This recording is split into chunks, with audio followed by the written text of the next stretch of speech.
Hingað kominn David Suzuki, hann frægur höfundur náttúrulífsmynda í sjónvarpi, margir kannast nú við andlitið á honum held ég. Hann náttúrufræðingur, hann hérna sem gestur íslensku eða alþjóðlegu kvikmyndahátíðarinnar RIFF og það í tilefni af því að Sturla Gunnarsson, vestur íslenskur leikstjóri, hefur gert heimildamynd David Suzuki. David Suzuki, welcome to Silver Ales. Thank you. You're here because of this film that Sturla Gunnarsson has made about you, but you have, I know you have spent so many hours on television, on film in your life. You have basically been done nature programs on television. I did my first television series in 1962. Oh, yes. And at that time, I was just beginning my career as a scientist. And I was shocked at the ignorance of Canadians about science.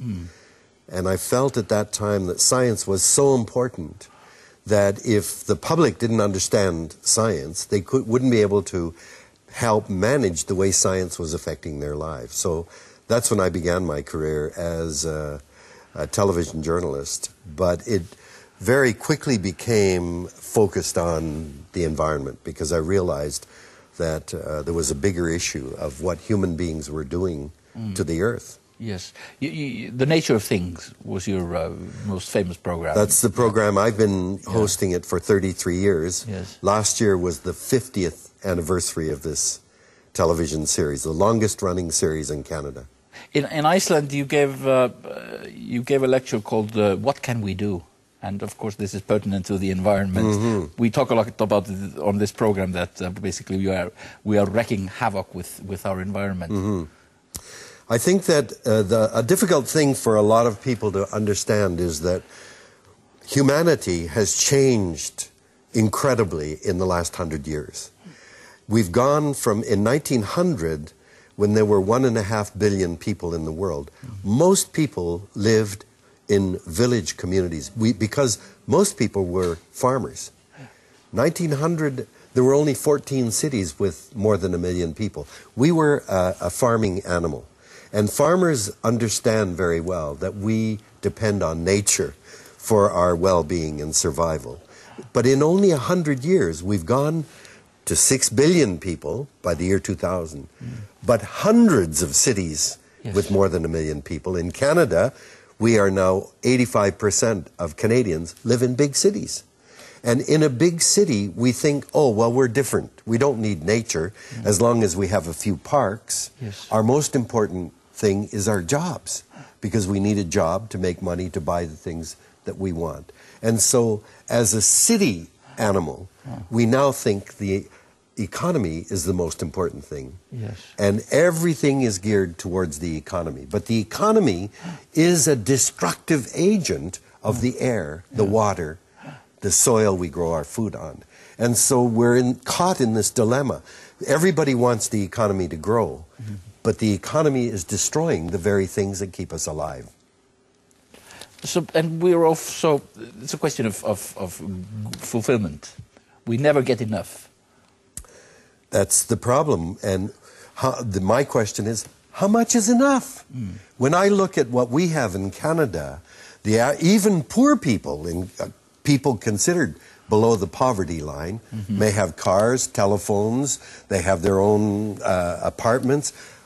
How much do we need? How much is enough? We never ask that question. Now, growth has become the very definition of progress. Yes. Nobody wants to stop progress, but growth is just the description of a system. Growth is a means to an end, not the end in itself. But we've created growth as the very definition of what our governments are doing, our businesses are doing. And we never ask, are there no limits? Yes. How much is enough? Why do we need all this stuff? And we've created an economy that is dependent on consumption. So that we've got to, in order to keep the economy going, we've got to have people that buy more and more stuff. After 9/11 in the United States, George Bush, the president's first speech to the American people, he said to them, I want you to go out and shop. That wasn't a joke. Here was this incredible crisis. Yes. And the President of the United States is telling people to go out and shop. Now, why? Because 70% of the American economy depends on consumption. But when I was a boy growing up, my mother and father lived through the Great Depression.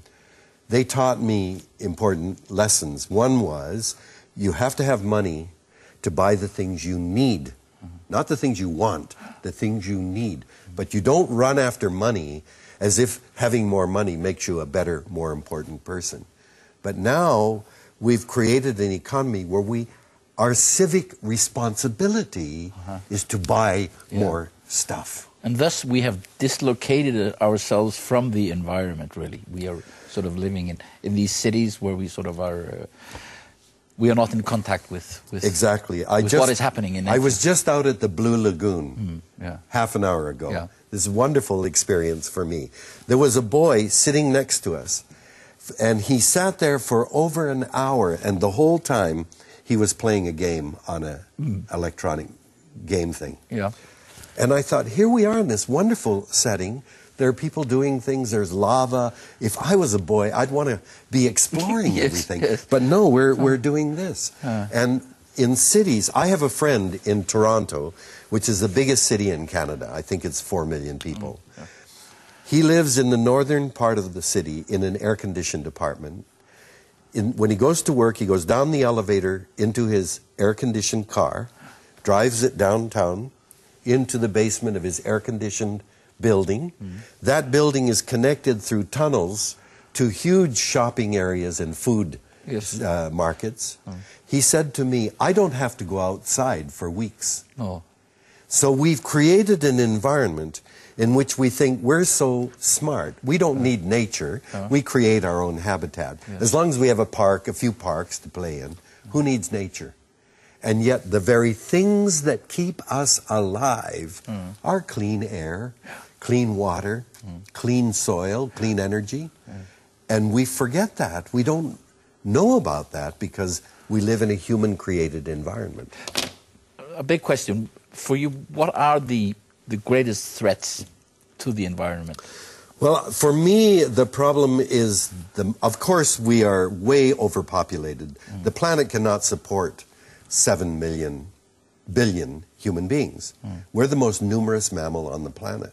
There are more of us than any mouse or rat or rabbit species, more of us. We also have cars, which take up a lot of space. And we have technology, and we love to buy stuff, and we have a global economy.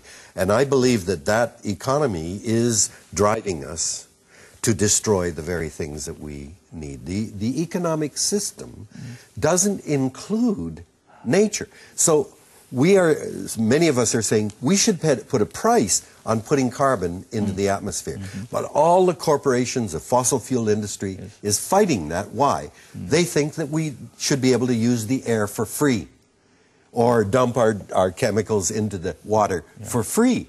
And we use nature to take what we want or to dump our garbage, and we don't think that we have to pay for that. We have a crazy economic system that says that those things are externalities. That's a term economists use. What does that mean? Those things are outside. We don't care about that. So if we are looking at a forest, the economist says, well, there are so many jobs. We can cut down this much wood and sell it for pulp or for lumber. And what do you environmentalists say? And I say, as long as the forest is standing, it's taking carbon out of the air, putting oxygen back in. Not a bad service for an animal like us. Economists call that an externality. They don't care about that. The forest is pumping water out of the soil into the air and affecting weather and climate. That's an externality. All of the things in the forest pollinate flowering plants. That's an externality. The forest is performing services that keep the planet healthy for us, and economists disregard that as being irrelevant to the economy. That's madness. It's crazy. And yet that's the economic system we're all caught up in, and we want it to keep growing, and it's a crazy system. The problem is we live in a world that is ruled by principles of physics, chemistry, and biology. You know we can't travel faster than the speed of light. We can't create a machine that can, an anti-gravity machine. We can't build a perpetual motion machine. We know in chemistry you can't make all kinds of atoms or molecules because there are rules. In biology it's the same thing. But other things, national boundaries, economy, corporations, markets, currency, these are not forces of nature. We invented them. Yes. So those are the ones, we can't change the rules of physics, but we can change capitalism or economics or corporations. They're a human-created structure.